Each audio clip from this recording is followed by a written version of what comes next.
Ons sluit ons oë in gebed. Dankie Here, dat U so goed vir ons sorg. Here, U is God, naas U is daar geen ander God nie. Nie een wat naastenby vir ons, aan ons kan voorsien, vir ons kan sorg, vir ons kan doen wat U vir ons doen nie. Net U alleen. Daar is maar een God. En daar is maar een verlosser, Jesus Christus. Jesus, ons wil vandag vir U sê, ons glo in U. Die enige gebore seun van God die Vader wat kom mens word. Hy wat in die gestalte van God was, maar homself verneder het, deur die gestalte van 'n slaaf aan te neem, en aan mense gelyk te word. Hy wat gelei het onder Pontius Pilatus, gekruisig is, gesterf het en begrawe is, wat gehoorsaam was tot in die dood, ja, die dood aan die kruis, op die derde dag weer opgestaan het uit die dood, opgevaar het na die hemel, en homself aan die regterhand van God, die almagtige Vader stel. Ons weet, die Vader het hom tot die hoogste eer verhef, en hom die naam gegee wat bo elke naam is. En in die naam van Jesus sal elkeen wat in die hemel, elkeen wat op die aarde en onder die aarde is, die knie buig. En elke tong sal erken, Jesus Christus is die Here. En dit alles sal wees tot eer van God, ons Vader. Ons weet dit, Here, met ons hele hart, met ons hele wese, bring ons aan U erkenning vanoggend, vir wie U is. Jesus, vir wie U is. O Heilige Gees, die Gees van Christus, wat Christus aan ons kom bekendstel, wat ons sterk maak in ons geloof, wat ons lei, leer. Dankie. Dankie dat U dit doen.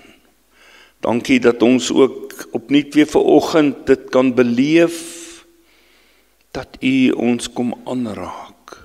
Here, dit is ons gebed.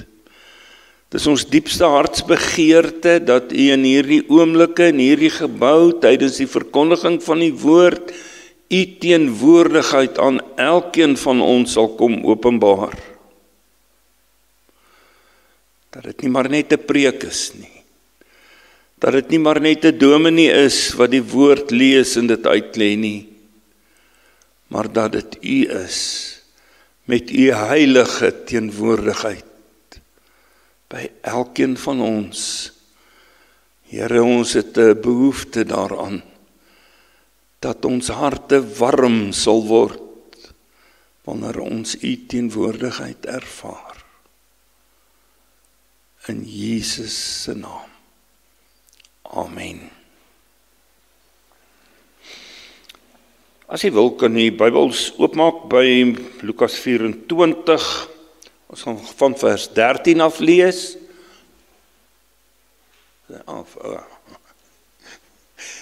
Nee, ekskuus, ek sien toe die swart skerm toe gekie. Die rekenaar is af of iets. Lukas 24 van vers 13 af.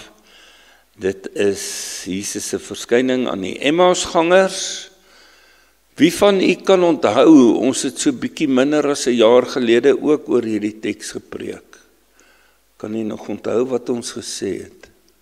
Nee, so kan maar weer daaroor preek. Ek kan gaan kyk, as jy op YouTube kyk na die kerk se, na die video's, die vorige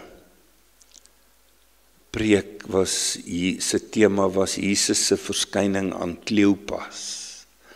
Maar hierdie een sal u hoor is anders. Want dit is 'n ander tyd in die kerklike jaar wat ons dit lees. Ons lees dit met 'n ander bril. So, ek weet, daar's 'n dominee iemand wat vir my gesê het, ja, hy hou 'n boekie in, toe 'n dominee so 2 jaar nadat hy preek gepreek het, weer oor dieselfde teks preek, toe wys hy vir die dominee die vorige preek in die boekie. So ek wil maar net sê, terwyl as daar dalk so iemand hier is, jy kan maar neerskryf, want dit gaan anders wees, jy kan nie net copy en paste nie. Jesus se verskyning op pad na Emmaus, ek lees uit die 2020 vertaling. En kyk, juis op die dag was 2 van hulle op pad na 'n dorp met die naam Emmaus, 60 stadion van Jerusalem af. Hulle het met mekaar gepraat oor al hierdie dinge wat gebeur het. Terwyl hulle so praat en bespiegel, kom Jesus self nader en loop saam met hulle, maar hulle oë is verhinder om hom te herken. Hy sê toe vir hulle, waarom loop julle so met mekaar en redeneer? Hulle het gaan staan, hulle gesigte somber. Een van hulle met die naam Kleopas het hom geantwoord, is u die enigste vreemdeling in Jerusalem wat nie weet van die dinge wat in hierdie dae in die stad gebeur het nie? Hy vra hulle, watter dinge? Hulle antwoord hom, dit wat gebeur het met Jesus van Nasaret, 'n profeet, magtig in woord en daad in die oë van God en die hele volk. Nou die leierpriesters en ons volksleiers hom oorgelewer om ter dood veroordeel te word en hom laat kruisig het. Ons het bly hoop dat dit hy is wat Israel gaan verlos, maar intussen is dit nou al die 3de dag vandat dit gebeur het. Sommige vroue uit ons geleedere het ons boonop ontstel. Hulle was vanoggend vroeg by die graf, toe hulle sy liggaam nie vind nie, het hulle kom vertel dat hulle 'n visioen gesien het van engele wat vir hulle sê dat hy leef. 'n Paar van ons het na die graf gegaan en het net so aangetref soos die vrou gesê het, maar hom het hulle nie gesien nie. Toe sê hy vir hulle, o julle wat so sonder begrip is, met harte wat traag is, om alles te glo wat die profete gesê het. Moes die Christus nie hierdie dinge ly en in sy heerlikheid ingaan nie? Na het hy begin om al die skrifte oor hom, vanaf Moses en die profete vir hulle uit te lê. Toe hulle nader kom aan die dorpie waarheen hulle op pad was, het Jesus voorgegee dat hy verder wil reis, maar hulle het sterk by hom aangedring, bly by ons, want dit is amper aand en die dag is reeds verby. Hy het toe ingedraai om by hulle oor te bly. Terwyl hy saam met hulle vir ete aangeleen het, het hy brood geneem, die seëngebed uitgespreek, dit gebreek en vir hulle gegee. Toe is hulle oë geopen en hulle het hom herken. Hy het egter uit hulle sig verdwyn. En hulle het vir mekaar gesê, was ons harte nie brandend in ons, toe hy met ons langs die pad gepraat en die skrif vir ons uitgelê het nie? Hulle het onmiddellik opgestaan, na Jerusalem teruggekeer, waar hulle die 11 en die ander saam met hulle by mekaar gevind het. En hulle het gesê, die Here is werklik uit die dood opgewek en het aan Simon verskyn. Hulle verduidelik toe wat op die pad gebeur het en hoe hy met die breek van die brood aan hulle bekend geword het. Tot daar ons skriflesing. 'n Bejaarde tannie wat op haar sterfbed gelê het, sy was terminaal sterwend, het gevra sy wil met die dominee praat. Die dominee moet kom asseblief. So het die dominee gekom en sy het met hom 'n ernstige gesprek gevoer. Saak met die Here is reg, alles is reg. Sy het vir hom die liede gegee wat op haar begrafnisdiens gesing moet word, die skrifgedeelte wat hy moet gebruik en al die reëlings. Die dominee moet toesien dat dit so gebeur soos wat haar wens is. Dan aan die einde sê sy vir hom, dominee, asseblief onthou, ek wil met 'n vurk in my regterhand begrawe word. Sy tannie, 'n vurk in jou regterhand? Sy sê ja. Dominee, elke einde van die maand, as ons hier by die kerk ons gemeente ete het, en ons het klaar geëet en die tafels word afgedek, dan word daar vir ons gesê, hou julle virke, want die nagereg kom. So sy wil met die virk in haar hand hemel toe gaan, want sy weet, die lekkerste van alles is op pad. Sommer net so simbool. Sy het baie ontberings in haar lewe geken, baie seer, binnekort nie meer nie. Ons almal ken daardie dae waarin jy voel dat jou lewe in mekaar sak, jy dae waar jy voel niks wil uitwerk nie, jy kyk na jou lewe en dit waarvoor jy so hard gewerk het, gebid het, en jy vra, waarvoor? Wat het ek bereik? En dikwels is daar teleurstelling, daar's goed wat beter kon gebeur het. Teleurstelling is 'n harde metgesel. En dit is hier waar Lukas 24 ons bring. Ons lees van hierdie twee manne, gelowiges, disippels. Ons lees van 'n stofpad waarin hulle stap. Ons lees van 'n stilte wat so swaar is soos klippe. Hulle hartseer is nie klein nie. Dit is 'n totale hoopverlies. Het jy gehoor in hulle woorde, ons het so gehoop dat hy die Messias sou wees. Lukas vertel dit so eenvoudig, so terloops, maar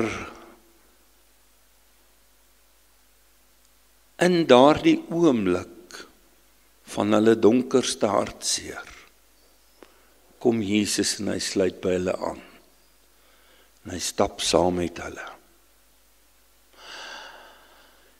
En so gebeur dit vandag nog steeds. En dit is, as daar een ding is wat u onthou uit hierdie diens uit, is dit dat selfs wanneer die toekoms onseker is, selfs wanneer dit donker lyk, selfs wanneer u deur seer gaan, Jesus stap saam. En hy neem ons, net soos hierdie Emmausgangers, op die reis van herinnering, die reis van herkenning, die reis van brandende harte, van nuwe hoop. Kom ons kyk na hierdie gedeelte. Jesus kom, sluit by hulle aan, en ons lees dat toe hy nader kom, is hulle oë verhinder om hom te herken. Hulle oë is vasgehou, vasgekeer. Met ander woorde, wanneer hulle hom nie herken nie, is dit nie maar net hulle eie trane wat dit veroorsaak nie, maar iewers in God se plan is hulle herkenning teruggehou. Hoekom? Sodat hulle 'n dieper manier van sien moes leer ken. In hulle twyfel en worsteling.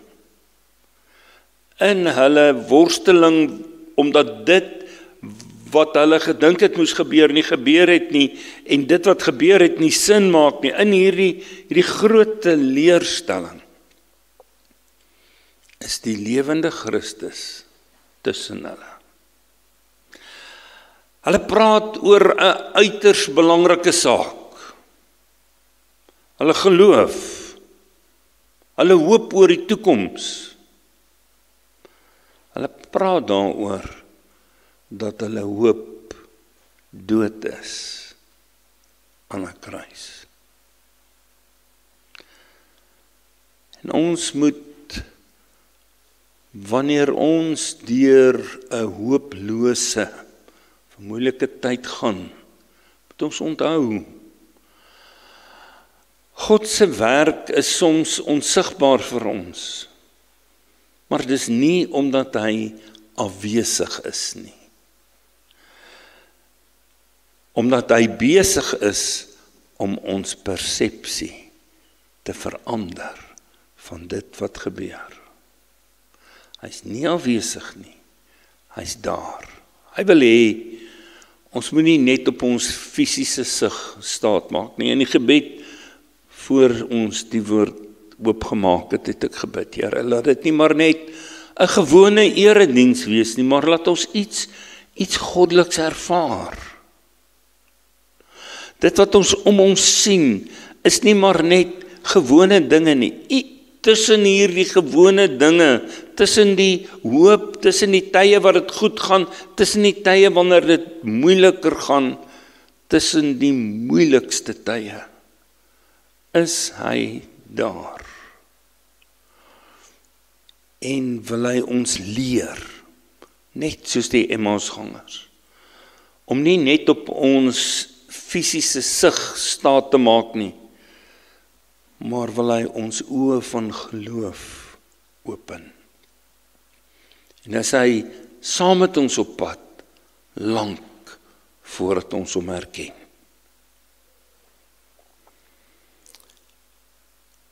Wat doen Jesus?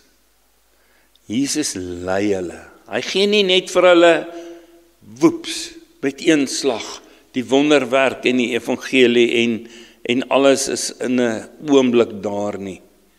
Hy stap met hulle die pad. Hy vra vir hulle, waaroor loop julle so met mekaar en redeneer?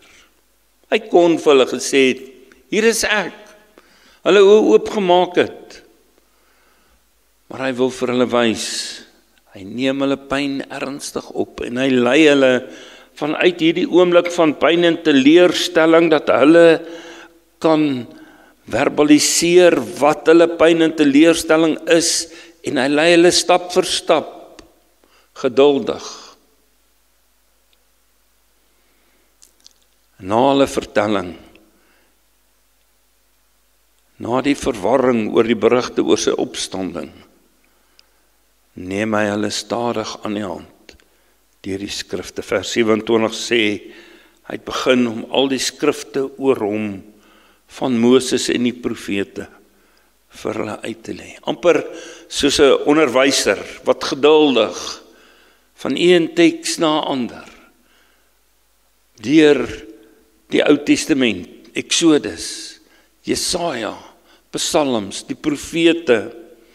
En hoe meer hulle begin verstaan van hoe hierdie lyne met mekaar verbind word en na Christus as die Messias verwys, hoe meer maak dit wat aan die kruis gebeur het vir hulle sin.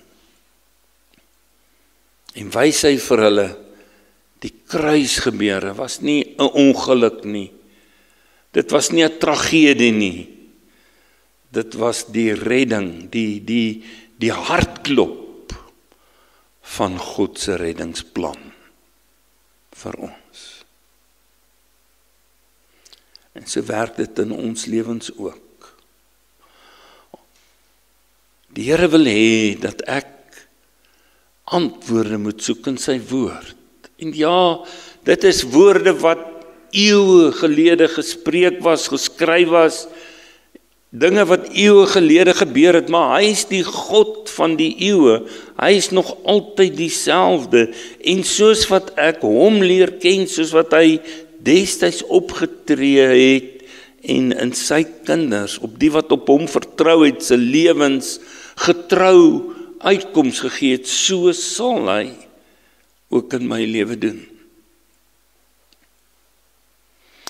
En dan kom daardie oomblik wat hy van hulle wil afskeid neem, en hulle besef, ons kan nie nou ophou nie, ons het nog te min gekuier, ons moet langer gesels, bly by ons, dit is gevaarlik in die aand op die pad, bly by ons, en daar staan, dat hulle ernstig by hom aangedring het, amper gebid het by hom, dat hy by hulle sal bly, oornag.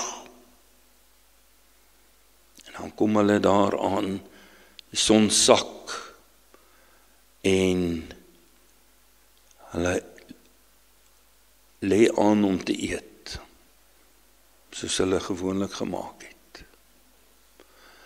En wat is dit wat hulle oë oopmaak om hom te sien? Nie 'n visioen nie, nie 'n wonderwerk nie, nie die getuies van die kruisgebeure of die getuies van die oop graf nie. Die manier van hoe daardie ete plaasgevind het, die breek van die brood, die dank, die gee, wat so kenmerkend van Jesus was. Soos hy die 5000 versorg het, soos hy by die laaste avondmaal sy disippels versorg het. Gewone gebaar, eenvoudige breek van brood. Ons soek baie keer die Here in dramatiese oomblikke. Ons soek die Here in daardie oomblikke waar dit so totaal anders is as wat ek verwag het en dit ek moet net duidelik sien dis 'n wonderwerk, maar die meeste van die tyd is God se teenwoordigheid sigbaar in die breek van 'n stukkie brood, in 'n eenvoudige gebed, in 'n gewone Sondagoggend erediens. In die lees van 'n skrifgedeelte daar in my stilte voor hom, waarin hy homself openbaar aan my, waar my hart warm begin word, omdat ek weet, daar verby die plek waar mense kan bykom, daar waar net hy kan wees, binne in my, weet, my Here leef. Soms is dit in die oomblikke waarin ek dit die minste verwag. Hierdie brandende harte van die Emmausgangers word voete wat hardloop, voete wat loop. Hulle het vir mekaar gesê, was ons harte nie brandend brandend in ons, toe hy met ons langs die pad gepraat en die skrifte vir ons uitgelê het nie. En hulle begin stap, vroeg die volgende oggend, toe hy uit hulle oë verdwyn het, toe hy weg is, het hulle een belangrike punt gehad. Hulle moes vertel.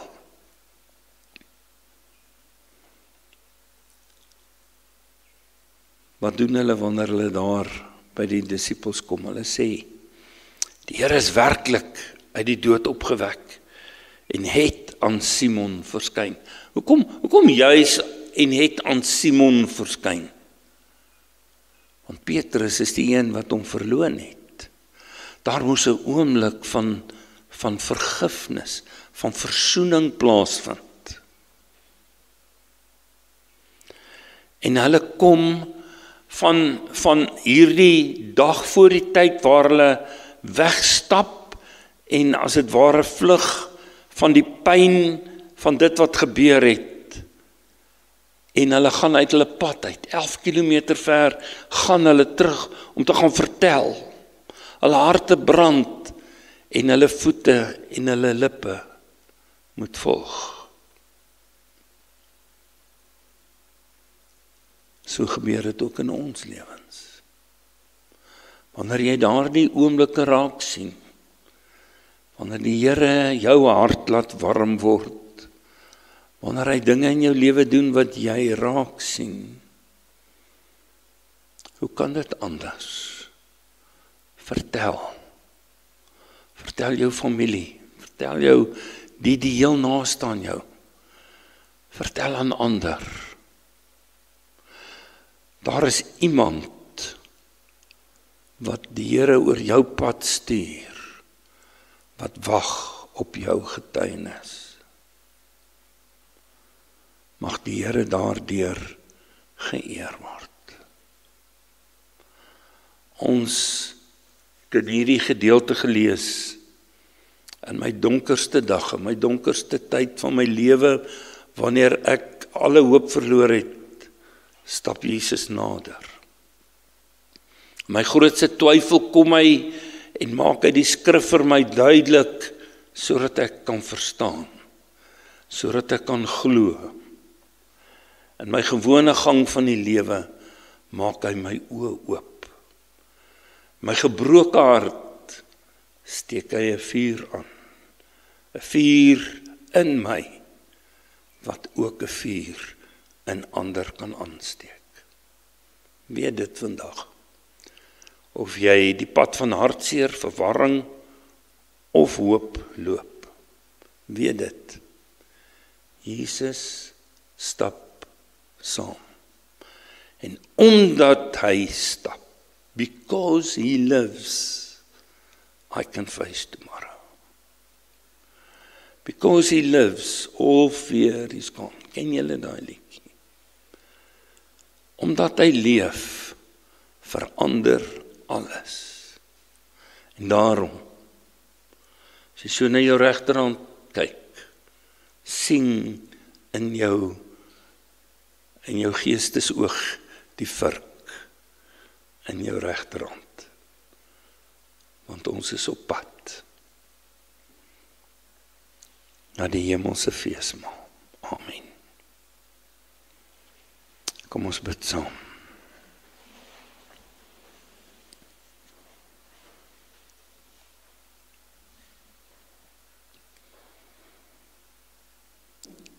Here,